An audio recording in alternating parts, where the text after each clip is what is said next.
വന്നില്ല, ഇങ്ങോട്ട് തന്നെ വന്ന്. എന്തിനാ ഇപ്പൊ ഇങ്ങോട്ട് എഴുന്നള്ളിയത്? അപ്പഴിനെ കാണു. എന്തിനാ എന്നെ കാണുന്നത്? അതപ്പഴിനെ അറിയത്തില്ലേ? എന്നിട്ടാണോ സുമതി കുഞ്ഞമ്മയുടെ മോൻ അശോക മേനവനുമായിട്ട് നിനക്കൊരു ഇത്?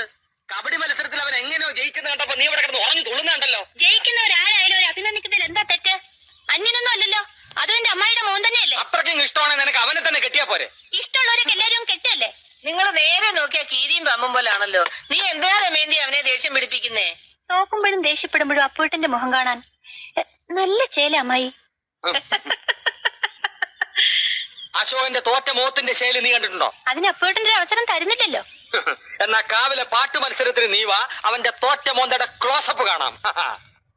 ചുമ്മാ തങ്ങിയെന്ന് തോറ്റാ പോരെ, അതിന് ഈ വീരവാദം വേണോ? ചുമ്മാ തങ്ങിയെന്ന് തോറ്റാ പോരേന്ന്. നീ അവനെ അങ്ങനെ അങ്ങ് മോശക്കാരനാക്കാൻ പറ്റും വേണ്ട. മനസ്സിലത്തി പാടാമെങ്കിൽ പുഷ്പം പോലെ ജയിക്കാവുന്നതേ ഉള്ളൂ, അല്ലേ മോനെ? അപ്പോട്ടിനോട് സ്നേഹം ഉള്ളോണ്ട് പറയാ, കാവിലെ മത്സരത്തിലെങ്കിലും അശോകേട്ടനെ തോപ്പിച്ചോണം. അതിലും തോറ്റിട്ട് അടുത്ത മത്സരത്തിൽ എടുത്തോളാന്ന് പറയാൻ ഈ വർഷം വേറെ മത്സരങ്ങളൊന്നും ഇല്ല. അടുത്ത വർഷം ഉണ്ടല്ലോ. ഈ വർഷത്തോടെ മത്സരങ്ങളൊക്കെ നിർത്തണമെന്നാ കരക്കാർ തീരുമാനിച്ചിരിക്കുന്നത്. എന്റെ ദൈവം.